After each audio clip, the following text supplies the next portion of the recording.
voices of greatness on the World Wide Web. VG8 Radio, the voices of greatness. VG8 Radio, the voices of greatness.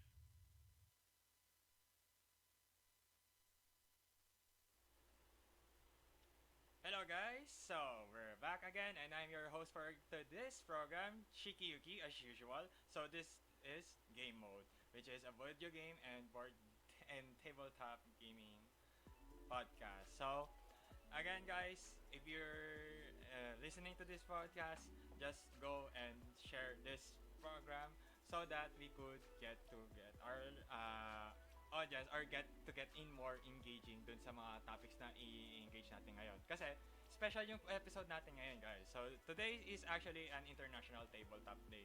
So all of the players are into currently playing tabletop right now, and besides ako, nagpo-podcast ako for the sake of you guys as a viewers. So anyhow, for now, takal ko muna kung ano yung mga pinag-usapan natin in our previous episode. So, nung previous episode, pinag-usapan natin yung Bartle's taxonomy, wherein meron nandun yung chart, and then there are 4 types of players where they are do engage of the reasons kung bakit sila naglalaro ng mga video games. Second, which is yung tabletop collection ratio, which is of how you could handle your ratio dun sa collection ng tabletop mo. So, sinabi ko nga, meron kang collection para sa sarili mo, collection para sa grupo mo, and then sa family mo. And then last but not the least is yung personal criteria in choosing your tabletop collection.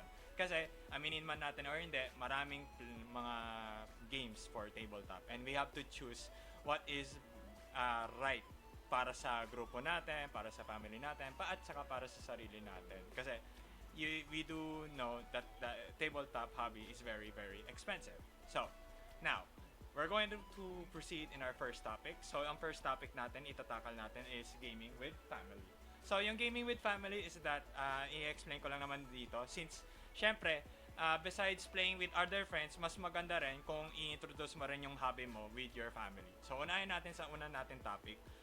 First is, play cooperative games. So, yung minamention ko rin pala dito, besides family, it is also for all ages. So, all ages and then for non-gamers rin. So, yung mga minamention ko dito na tips, you can actually apply that to your daily life in regards to your tabletop hobby. Okay. So, una, play cooperative games. So, yung cooperative games kasi nga, imaginein mo, there are gamers who are into gaming and then non-gamers who are not into gaming. So, if you divide those groups, ang mangyayari is that meron parang magiging leader para sa specific team, and then the other team would have the specific leader team. So, parang merong conversation na nangyayari or social interaction, since I already mentioned that in our previous episode. Importante talaga yung social interaction in tabletop. Kasi, a lot of people do appreciate tabletop kasi merong social interaction involved. So, pagdating sa mga family nyo, syempre, masarap rin yung sa feeling na parang, na re-recognize ka with your skills and knowledge regarding with the game. Kasi, nga, nagtutulungan kayo. Aminin man natin, gusto mo manalo sa game. Okay? So, next. Yung next naman natin is play at the age-appropriate games that are fun for older gamers. So, yung example dyan is, since yung mga sabihin natin, yung mga older gamers, there are like ages, yung mga adults na, at saka yung mga, yung mga matatanda na, like our grandfather or grandmother. So, isang mga example dyan, yung mga laro na yan, is yung mga madaling i-grasp or madaling intindihin. Like the small games, like sabihin natin, like Hanami Koji, Shoshigo, wag naman yung Dead of Winter, kasi Dead of Winter is, even though a cooperative game, medyo masyadong lengthy siya or mahaba siya.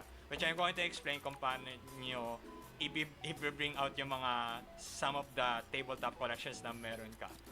Okay? So, paano mo malalaman yung age appropriateness? Basically, sabihin natin common sense. Pag masyadong mahirap or complex yung laro, don't ever bring out the game. If ever madali siyang intindihin, bring out that game. Yung mga maliliit lang. Like Coup or Rings Up and other small games that are easy to learn. And easy to set up as well. Okay. So, third naman is divide the family into teams, which is yung minention ko kanina. I don't need to elaborate further.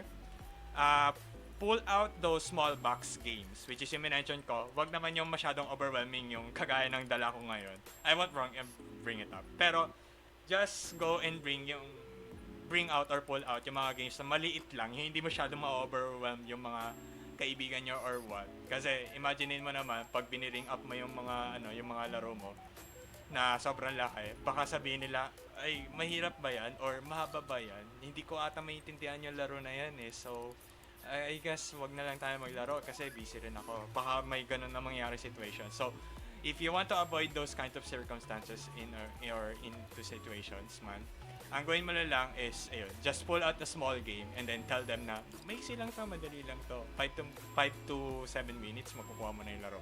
Mga ganun lang, basically. Alright.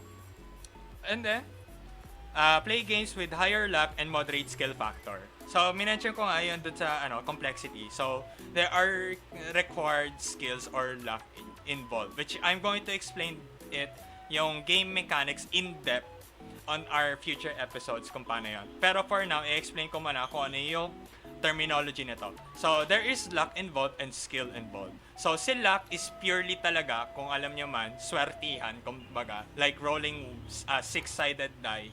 And then, sabihin natin, you want to roll number 4. There are 1 of 6 chances that you can roll for 4. So, parang swertihan talaga. That is the term for luck. And then, for skill naman, ang terminology for skill is that of how you could strategize or how you could bring out your own play style in a specific game, parang mas pabor sa'yo in a way. So, if you want to be aggressive, go. If you want to be defensive, go. So, meron skills involved, parang your own play style that you could play your own game. So, ayun, i-moderate lang yung skill factor na kakailanganin. Kasi, seriously guys, there are actually other games that are purely skill involved and then hindi siya masyadong luck based. Kasi, imaginein mo pag walang luck based and then strategy involved. Example nito is, sabihin natin Game of Thrones the board game. So, Game of Thrones the board game, syempre alam naman natin lahat yan, but honestly, I don't know the series. So, think of it like this. So, sabihin natin dun sa Game of Thrones, diba, yung story niya is about a war of different factions. So, you're that specific house, and then you're controlling them. Depende sa inyong playstyle, if you're going to be civic, or parang diplomatic ka, like walang war at all, or and then doing some culture, whatever. So, para siyang civilization in any way. And then, if you want to be military person, guy, or medyo aggressive, or war ka, na pinofocus mo on warring states, or whatever you may wanna call it. Ang mangyayari is that, susugurin mo, and then you be aggressive with it. So, yun yung pure skill involved. And then, pag luck naman, just roll dice, and then, sabihin natin example, like Dungeons and Dragons. So, whenever you have specific actions that you have to do, you're going to roll for a D20, or a 20-sided die, kumbaga. So, parang, if you're going to do a specific action, roll for a D20, and then kung ano yung lumabas doon, yun yung resulta ng mangyayari sa'yo doon. So, it's like a 100% guarantee that you can do the action well because it has luck involved. So, yun lang naman yung tinatakal dito with the tips for the luck-based at saka skill-based involved for tabletop. Okay, so next naman, playing with not gamers, hindi ko na masyado kailangan elaborate. I just need to key point out 3 tips doon sa mga non-gamers pag nag-host ka or may kasama kang non-gamers. Ito yung mga kailangan mo i-keep in mind. So, una is avoid games with lengthy rules, which is yun nga, yung mga mahaba or 1 to 2 hours. There is actually a game na aabot ng isang buong araw. Please do not play that game. It is actually called Twilight Imperium at saka Gloomhaven. So, pull-out games, yung mga maliliit lang, like 45 minutes lang or at least 1 hour or 30 minutes. Mas maganda actually pag 15 to 30 minutes yung mga playtime niya. So, Shushigo, Ku, yung mention ko, then, ayun, just search up doon sa Board Game Geek or doon sa BGG kung ano yung mga kailangan na games for tabletop. Anyhow, so, ayun, let's proceed to our second half. So, wala tayong gagawin na special segment for this one kasi medyo hectic tayo for the for the anyhow, pero if that's the case, medyo mabilis lang naman to sa sa topic of, for this podcast rather. So let's go and proceed to our special segment naman. No problem naman with that. So yung special segment natin is actually ito yung theme niya. Which is my love letter for tabletop. So parang how did I get to introduce with with tabletop nga kumbaga. So ganito yung simula niya. So sabihin ko na rin of how I got the story. So it took me at least like 2 years ago. Wala pa akong alam into tabletop at all. And then I got to introduce with a specific game called Betrayal at House on the Hill. So that game is a cooperative game at the start. So meron siyang 2 phases, which is the exploring phase at saka yung hunt phase. Exploring phase wearing all hello ka-playmate Grace, or which is yung kako-host ko. Thank you for tuning in Game Mode. So if you have specific topics na kailangan itakal while in the podcast, go drop it in the comments. And then share mo rin, Grace, yung atin podcast para I could get to know more if ever na meron different concerns or suggestions or topics na pwede natin itakal in our future episodes or into this episode. Anyhow, so yun dun sa Betrayal at the House of the Hill, there are explorers in the game, and then kailangan lang mag-explore sa bahay kasi haunted mansion siya. And then wala kang alam at all kasi yung storya niya is basically you don't know of why nakandado bigla yung entrance ng pintuan kasi it is a mansion setting which is haunted talaga siya, and then you have to explore the sides of the house of the unknown. And then as the game progresses, there will be a hunt. So yung hunt is there will be a die rolling thing na you have to roll for a die. Customize siya, 6-sided die siya, tapos 0, 1, 2 yung maroroll mo na sides. And then, depende dun sa omens in total in the board, the higher the chance na magkaroon ng hunt or ang sinasabi nating traitor in the game. So, one player becomes the traitor or the main antagonist for that game, and then kung ano man yung scenario na ibibigay ni game, ayun, masyadong ma-overwhelm ka, 50 hunts ang mangyayari, and then yun. Depende kung ano yung mangyayari sa story, kumbaga. So, it's either the heroes win or the traitor prevails. So, going back to the topic, so I've loved the game. So, anong nangyayari, I keep on getting to learn more about the community na kung bakit bakit one individual or a group fascinates in tabletop gaming. So, yun, sinerch ko siya, medyo na-engross na rin or medyo na-involved na rin ako with the community. That's the reason why until now, ayun, I'm still looking for that kind of answer. I'm still searching for it. I have my own truth. Like, parang, what is the real truth kung bakit naglalaro talaga yung mga individual or this kind of specific hobby. So, ayun iba-iba talaga yung mga gusto talaga ng tao. Probably, ayun, for their own self-learning, for their own pastime, and then that. So, apply mo lang yon, and then, ayun, until now, hinahanap ko pa rin yung real thing. Pero, ito pala yung nalalaman ko as of now.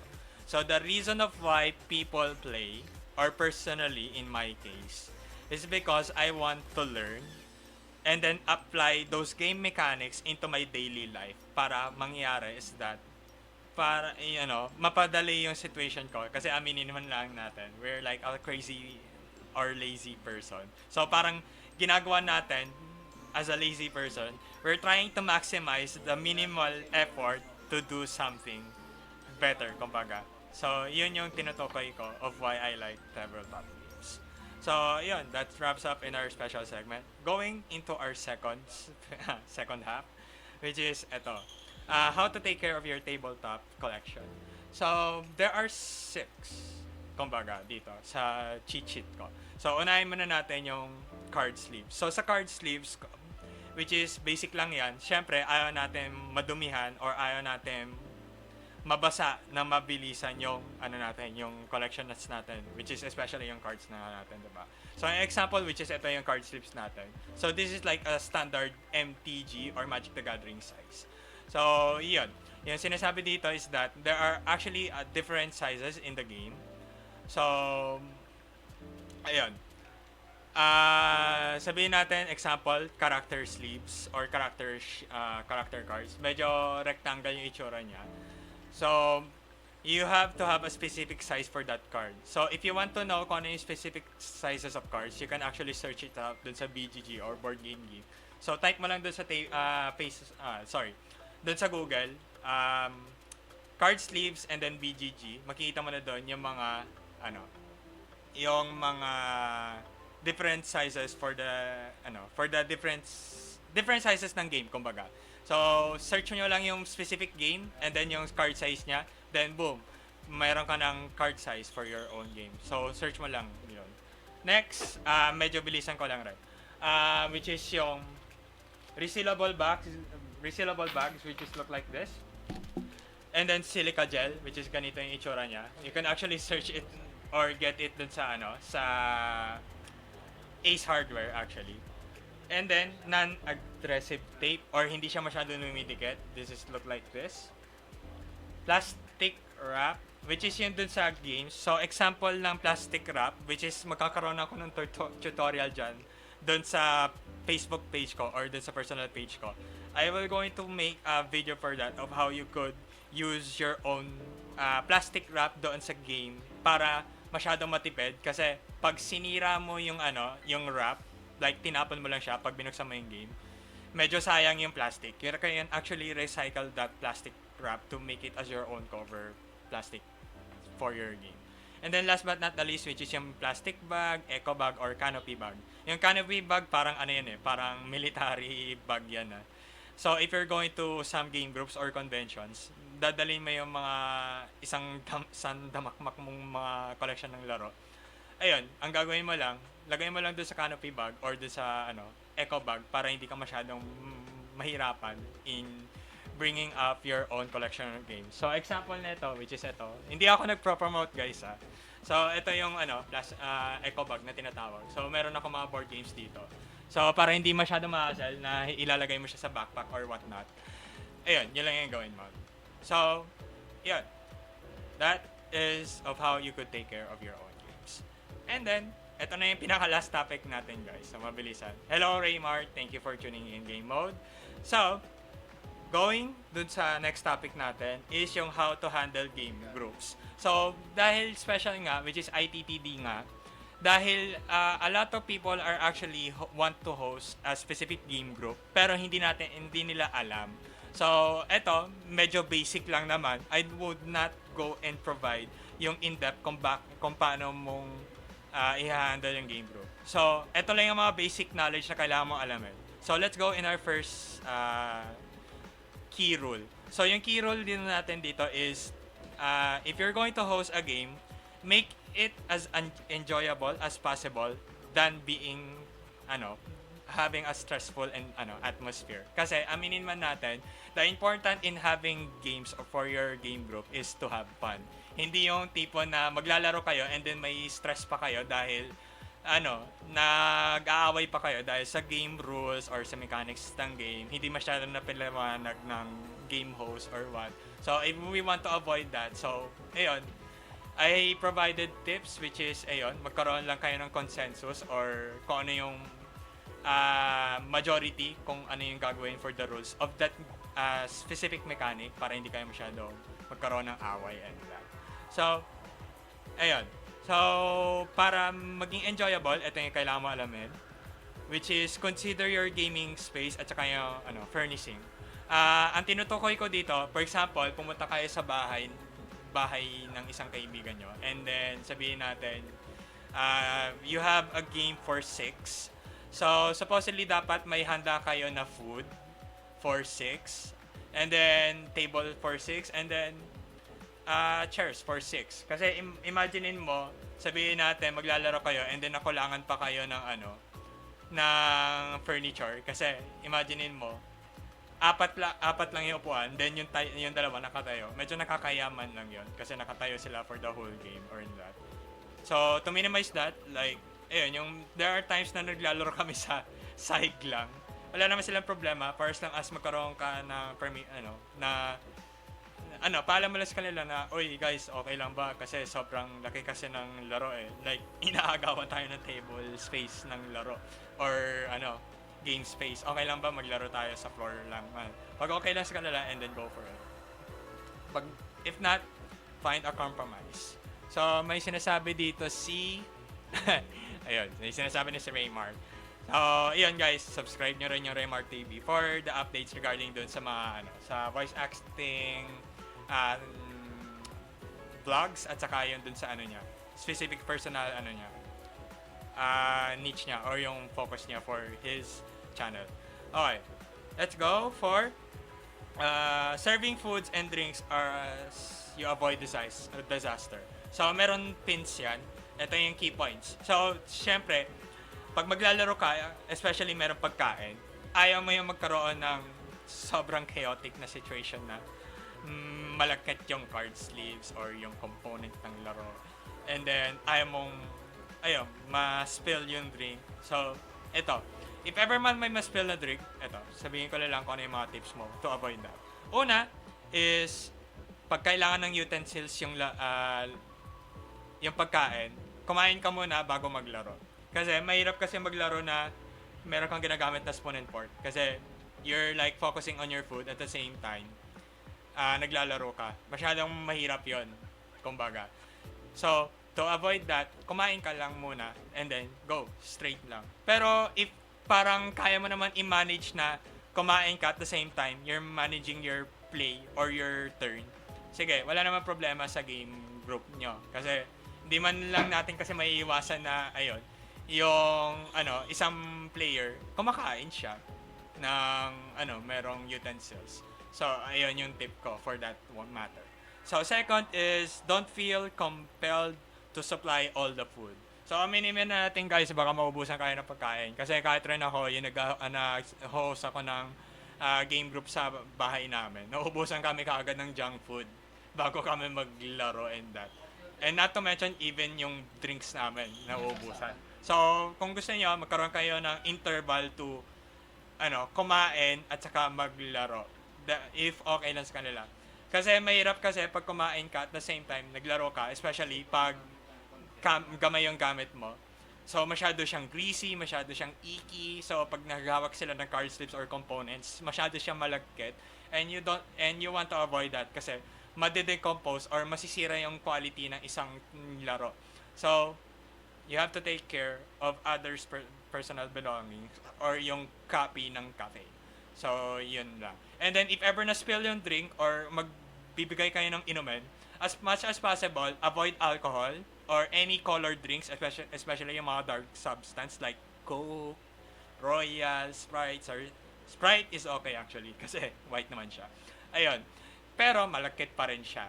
So, as best, go for water. Which is, madali lang siyang ma-resolve. Like, pag natapon siya, and then, if ever may card slips yung yung cards nyo, ayun, madali na, walang masyadong minimal damage kasi baka may, nabasa man lang, pero at least hindi siya nagkaroon ng ibang kulay and that.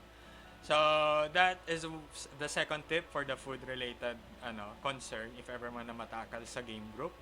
Pangatlo is limit the food that is consumed and availability during the game time, which I explained kanina. So, going on the fourth one, big gulps are better than wine glasses. Bakit? Kasi aminin man natin, there are actually game hosts are actually playing na may alcohol, like nagiinuman sila ng beer kasi party nga kumbaga. Pero sa game group ko as much as possible kasi I don't drink at all. Special occasions lang talaga ako umiinom. So ayun lang, mga simple juices lang. Tapos pag may takip or meron kayong tumbler, that's even better kasi kahit matapon siya, hindi siya hindi siya matitilapon or magkakalat. So ayun, that's one way to avoid disaster when especially onto drinks. And then dun naman is yung pinaka-last naman is have breaks. So the reason kung bakit have breaks is syempre tao man din tayo, hindi tayo immortal in that. Sabihin natin that game would take at least like almost a day. Kasi aminin naman natin there are actually some games that takes almost a day. So to avoid that, na masyadong fatigue ka and all, let have a specific time interval na sabihin natin 5 to 10 minutes or have a short break like sabihin natin a 1 minute break or water break lang or bladder break. That's fine if ever okay lang sa grupo nyo. Okay? Kasi there are actually groups talaga na dire-diretso talaga sila, like literal sila na maglaro. Ayun, kagaya na situation na example dun sa Bacon 2019. There are actually one specific group na naglaro sila buong araw na walang breaks. Nakakaloka talaga yun. So, ayun, if ever man, avoid having no breaks at all. Take a breather for at least 10 to 15 minutes, mga ganun, or 5 minutes at least. Ayun. Para hindi masyadong mahirap or mapagod masyado yung mga manlalaro ninyo. So, ulitin ko. So, recap lang natin yung topics natin for today. So, eto, ulitin ko ulit. Gaming with family. Ayun lang. Basic lang. Maghanap ka ng mga maliliit na laro. Easy to play. Easy to set up. And then 5 minutes to explain, and then boom, you'll have a full-blown experience with your family. Matutuwa sila in that. So, ulitin nyo ulit, maglaro ulit. Then, suggest them different kinds of games na similar to that mechanic, na mabilis, and then easy to set up. So, that yun lang. For all ages also, at saka for, for non-gamers rin. So, you can apply that kind of tip as well. Yung in-explain ko lang previously. And then dun sa natin, sa how to take up your tabletop collection, which is ito, yung mention ko. So, explain ko lang, recap ko lang. Card sleeves to cover your cards. Resealable bags kasi, aminin naman natin, kailangan natin to para hindi masyado makalat yung components natin in the game. Yung mga maliliit lang, ang pinaka, ideal is yung mga large ones like this ones. Kasi yung mga small or medium ones na na-purchase ko, hindi siya ganun kadalas nagagamit. So, personally, I like large ones better. If ever na gusto mo maging commando mode, extra large, sige, fine with you. And then, non-adhesive tape, which is to bind your cards. Kasi pag kumakalat siya, this is actually an alternative for, for resealable bags. Kasi, hindi siya dumidikit at the same time, reusable siya. Kasi, nai-stretch siya and then hindi siya nasisira at all. And then, plastic wraps dun sa, galing sa games, which I'm going to have a tutorial on that in our future episodes or dun sa personal page ko, dun sa ShikiYuki page ko. And then, dun sa plastic or eco bags or canopy bag, yun yung sa, natin, sa tabletop collection natin. And then for hosting game groups, ayun lang, kung ano lang yung minention ko na utensils for food, kain bago laro. And then key rule, enjoy lang than ma-stress kayo at all.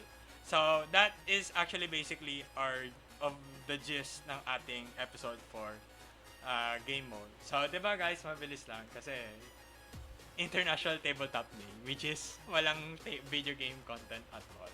I do not even know of how many minutes has been lapsed na guys. Pero, ayun.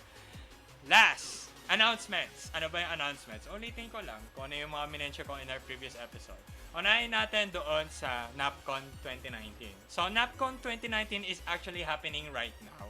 So, if ever man, pumunta kayo doon sa Honeycomb, Manila, 5th floor, Double Dragon Plaza, Tower 1, Pasay City. So, pag pumunta kayo doon, pwede naman kayo mag-register doon on the spot talaga, on the site.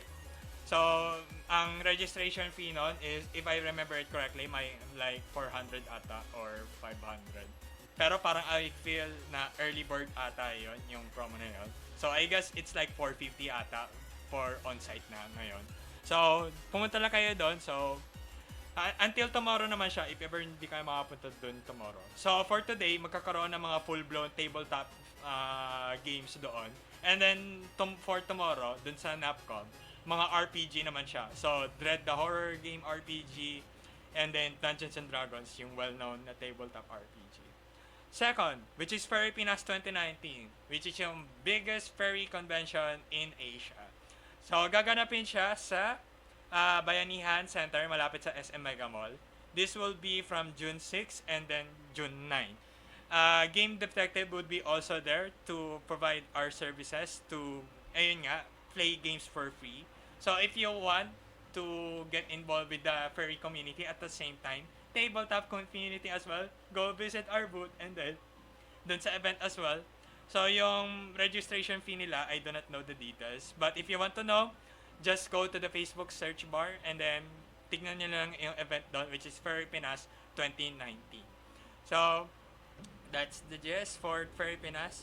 And then last but not the least, which is our own personal event dun sa GD. Actually, nagkaroon kasi ng change of venue. I'm very sorry on the behalf of our team.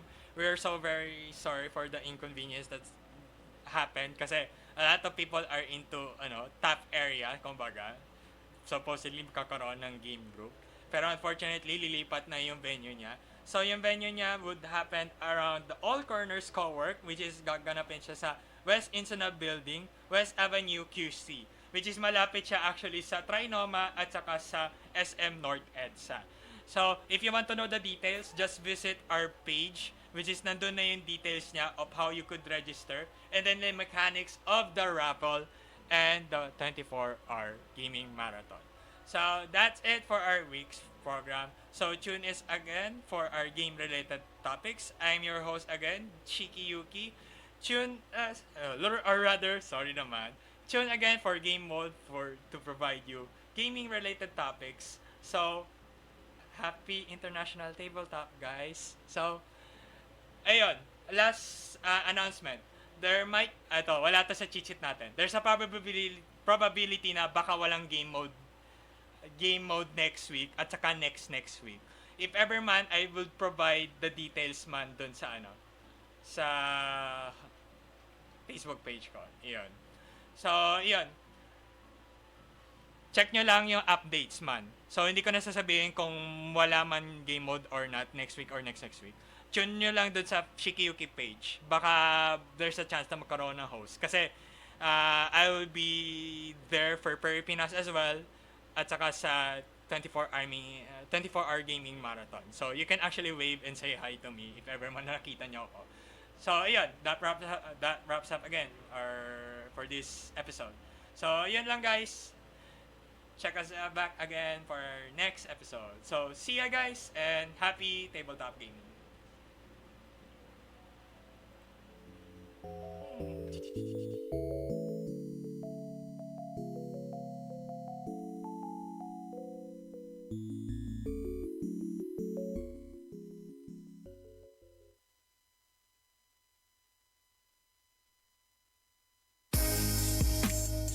Hear the voices of greatness on the World Wide Web.